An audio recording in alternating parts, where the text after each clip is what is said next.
To President Joseph Boakai of Liberia. Liberia. My apologies, Mr. President. My name is John Cameron Weaver of the United States. I'm residing in the state of California. I bring greetings from my town and my folks to you.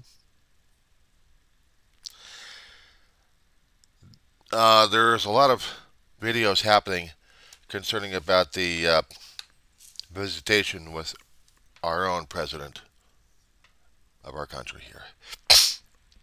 Let me apologize for the actions and inactions for our choice and our government official that's representing or misrepresenting our country of the United States of America.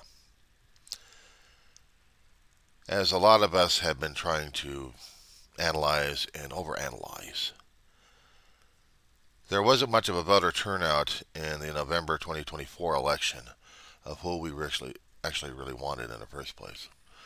Other people didn't.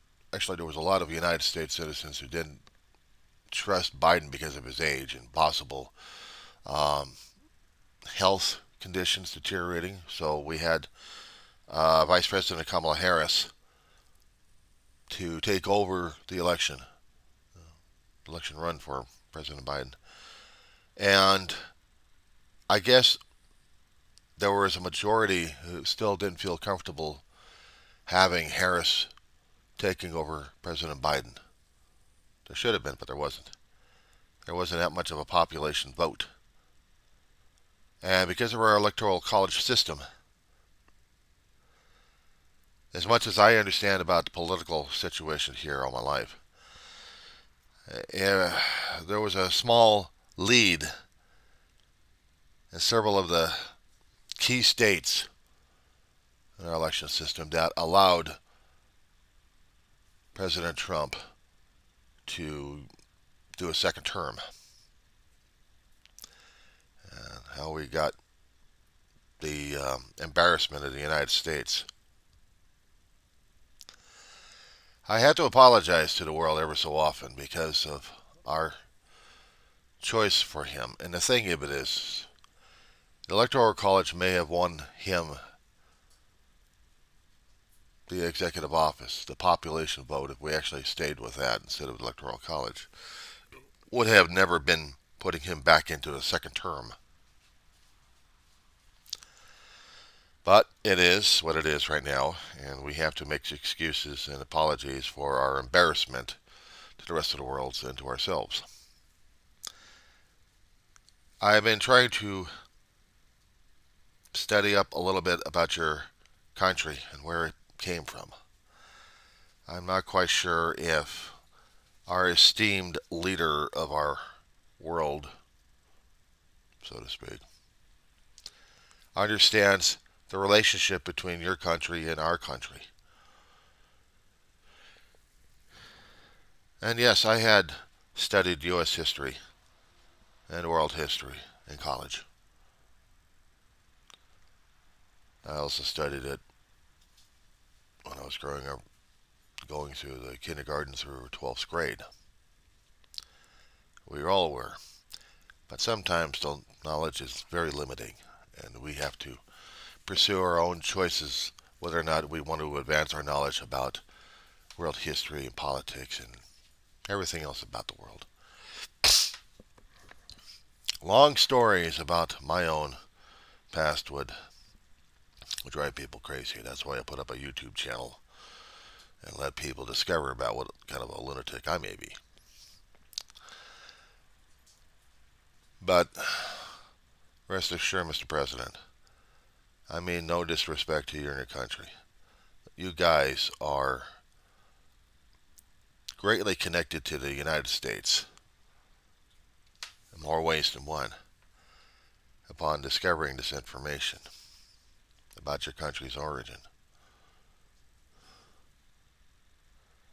It makes me more and more appreciative of the stories being told by our progenitors, our relatives, of people who have held on to the stories and passed them on to younger generations. I'm hoping and praying that the stories remain as they are and not constantly changed like they are out here in the United States, where we have people with bad intentions all around, wanting to control that information and not keep the real information. They want to keep the real information away from the younger generation so they don't rise up in rebellion of sorts. But this is the United States. We're supposed to be rising up in a rebellion half the time anyway. We had our Revolutionary War, we had our War of 1812, we had our War of Civil War, and during this time we had been taking people before, during, and after until it was actually stopped. We could do it no more. And reparations happened between us and Africa. That helped form your country.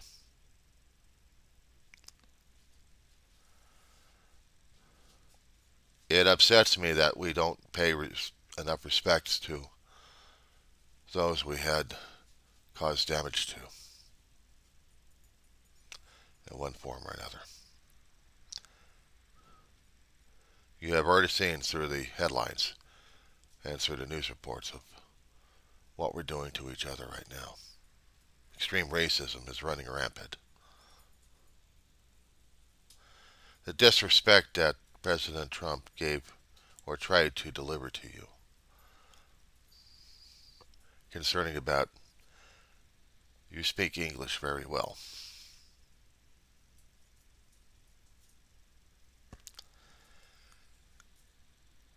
I assume you already were well aware of his difficulties and impediments. And probably kept wondering how we allowed this to happen, or keep allowing it to happen.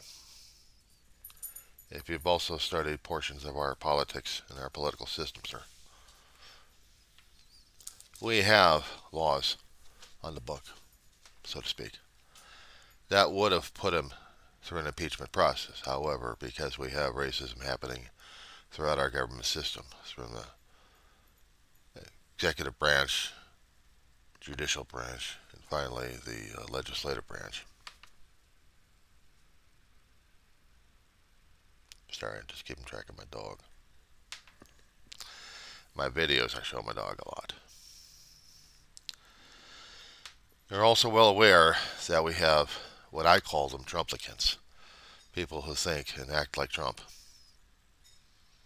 and allow their racism and their expression to do harm to others are visible, and sometimes not so visible.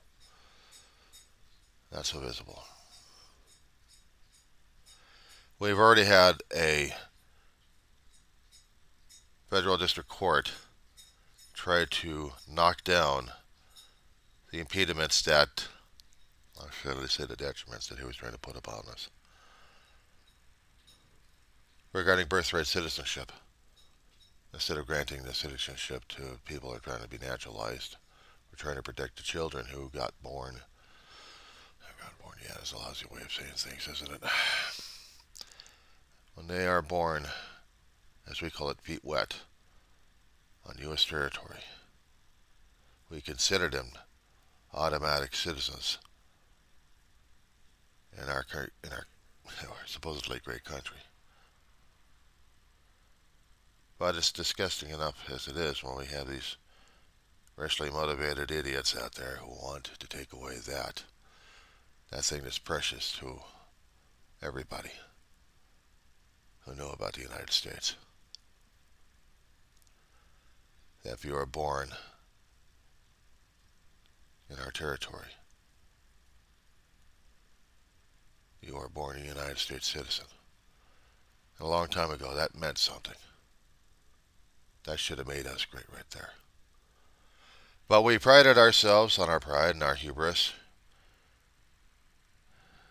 by showing a lot of indignities, disrespect. We have forced our own values upon others. Trump has been trying to show how much we are like the other countries. And what scares me, Mr. President, is we're going to allow that to happen. But I keep wondering if we still have the fighting spirit to go against our own government like we had a long time ago. My ancestry was that of ancestors coming to Pennsylvania colony and establishing a connection. One of my ancestors, as I was told by one of my relatives, apologies, Mr. President, one of my ancestors was one of the signers on the Declaration of Independence, great state of Pennsylvania, which I have never been to. I haven't traveled outside my state borders in a long while. Forgive me, Mr. President, give me one moment, please, to deal with a certain domestic issue. She who must be obeyed needs my attention. Well, the other heads of states will try to be a little bit more dignified. I'm not. This is Mama's, 20 years old. They're what they call a Chihuahua, half Dachshund and half Chihuahua. She's blind, she's old, she's stubborn, and she's my mama's. Been with me for just about 18, 19 years. And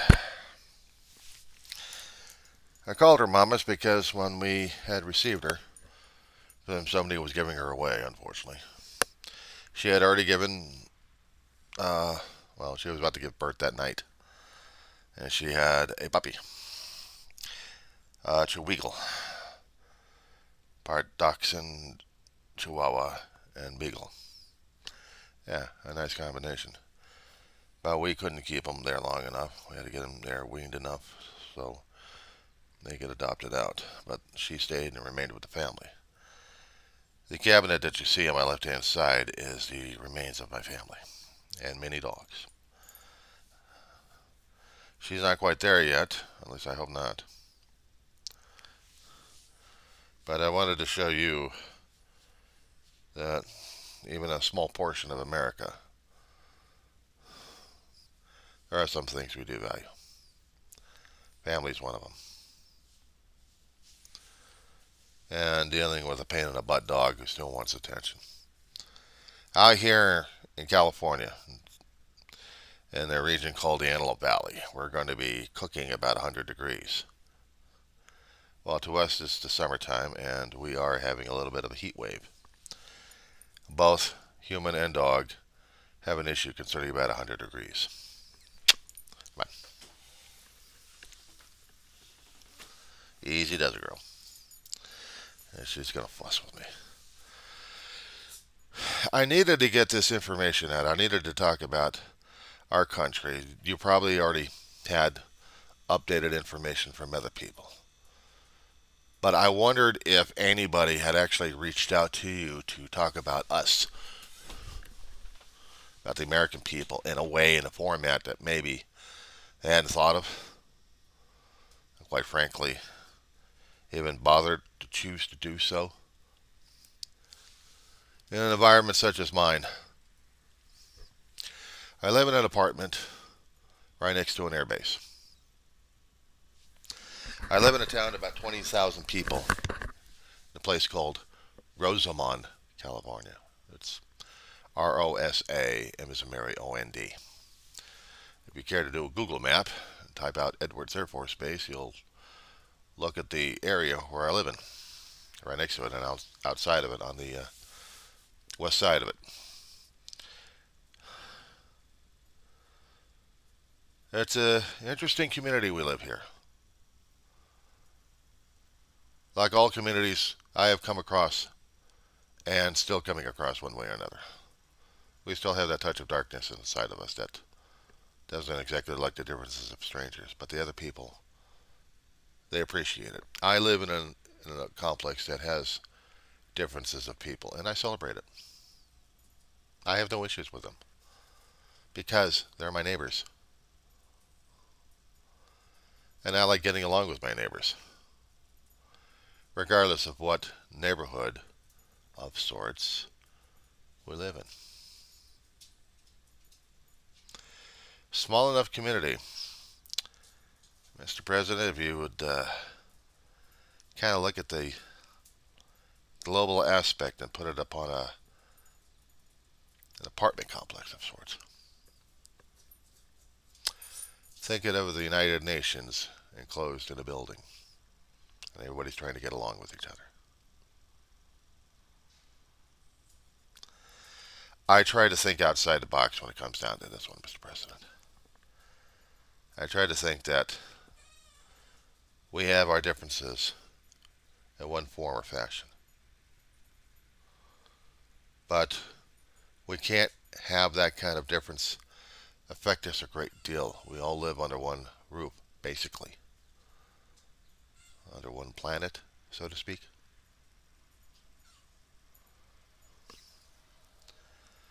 I wasn't the greatest of students growing up as a kid, K through 12. I read a lot. Didn't exactly follow the rules, but I wasn't a rebel or I was a rebel that much either.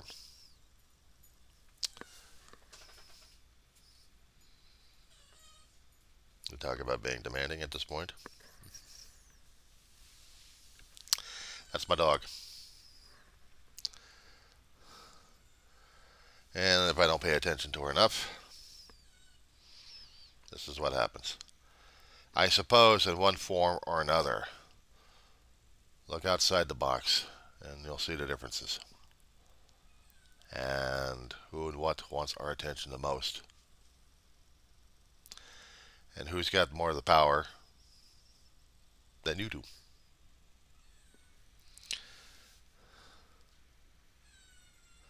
But this is my world, my universe. I'm not quite sure how to adequately express. One moment, Mr. President. Oh, come over here. Come on. I know. Come here. I'll get you going. I'll get you fed. Domestic issues have a way of taking a priority more than what we understand and can deal with.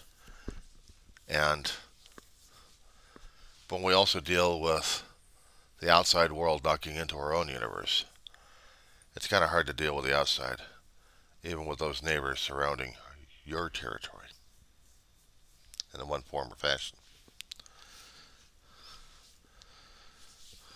It's the choices we make, Mr. President, whether or not we want part of that universe into ours, and do we have anything to contribute to them. Unfortunately, what we're contributing to the rest of the world right now is pain and misery because of our own stupidity that we have allowed back in November 24 that nobody accepts responsibility, accountability, or transparency for.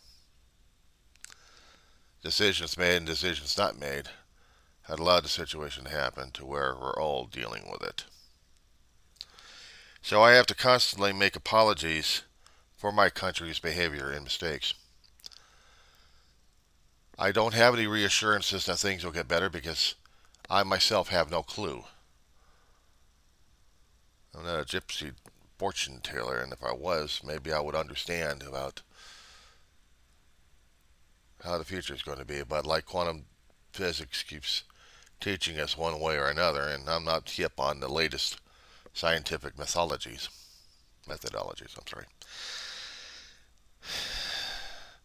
The quantum state, everything has a choice, and everything has a different state. From one action, we're split apart into many. That's something of a brain to explode upon. I did say I had college experience. Yes, I did. I screwed up 2 years after high school. Didn't take it seriously enough. Then had to work my butt off for about between 30 to 35 years. But in that time, I'm learning skills and I'm learning more about life, politics, history, how to deal with humanity one way or another, at workplaces and outside the workplaces, how family dynamics work, things that work and things that don't work, things that matter and things that don't matter. And even in my youth, I was learning those skills the hard way, how to be a caregiver to family. So imagine when you see family members going through dire straits and they are suffering through the long road to the final end. Caregiver to that one as well. Right after Ma died, I went back to school. Been there 10 years, taking 2 classes at a time. My brother tried it.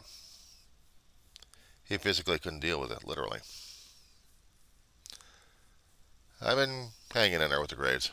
I haven't graduated yet. I'm still doing a community college level. It's not the greatest, but I like the school. Feels like second home. My mom passed away back in 2013. My big brother, David Shaw, he passed away in 2018. Never gets easier. The closer you get on your own path to that end. To me, the pain gets even worse. So, a little bit of personalized stuff that American would actually share? No. It's one person to another.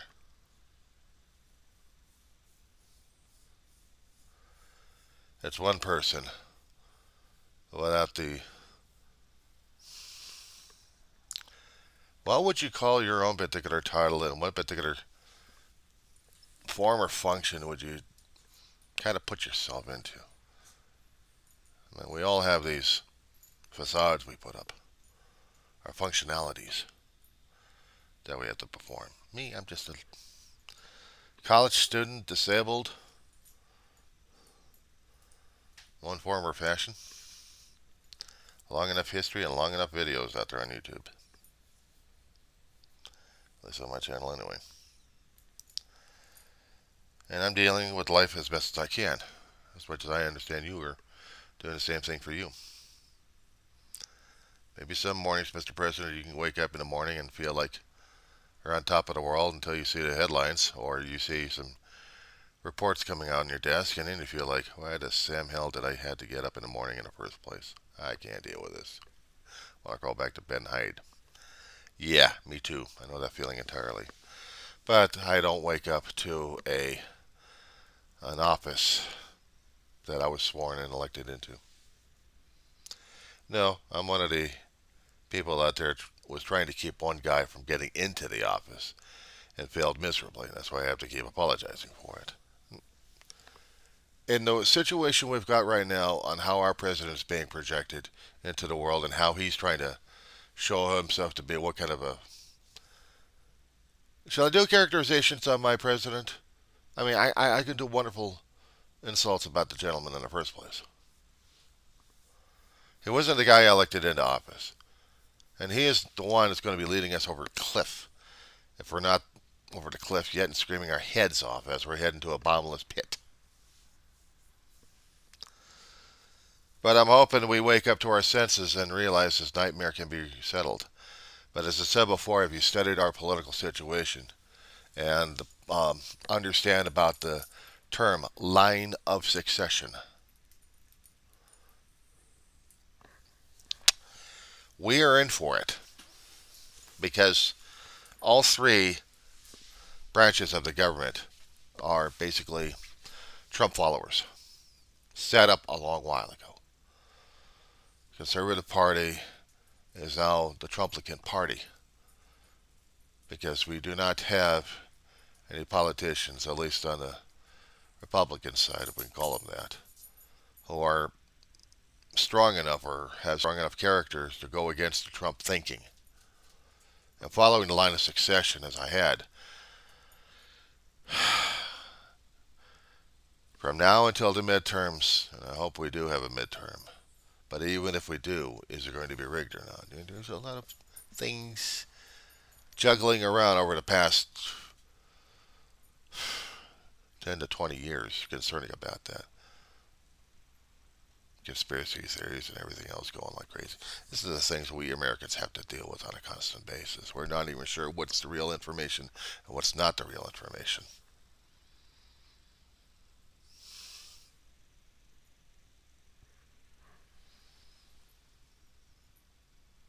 See, you must be obeyed. I don't say that about my political president. But everything has to be obeyed through him.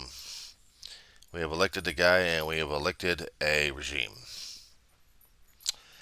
And if you've heard from our own independents out there, our own independent agents out there who do their own news channels, their own opinion pages. You ever heard of a movie term? It's a mad, mad, mad, mad world. There was a comedy back in the 60s, late 60s on this one. A lot of old Hollywood comedians involved in that one, and serious actors. But the antics happening, I feel we're doing the antics right now. So yes, borrowing the title, it's a mad, mad, mad, mad world. We are in that realm. And that being said, Mr. President Boakai, I hope one day we will exchange informal communications. Probably scared the living crap out of me anyway, since it's one of the rare times I actually reach out to someone of a head of state. I tried that once with the Canadian Prime Minister at one time before the elections, but I didn't think that took out too well. No way do I do with my own executive branch because let's just say our political differences about how they're dealing with our country right now are less than amicable right now. I do not speak English correctly either. Yeah, well, at least I'm still going through college and my grades are there. Meaning, they're a lot better than our gas bag in the office. Or should I call them the trash bag? With that being said, President Boakai, you have a good one today. And try not to let the old trash bag get into your brain and reside there. He's doing that to all of us Americans right now. Take care, sir.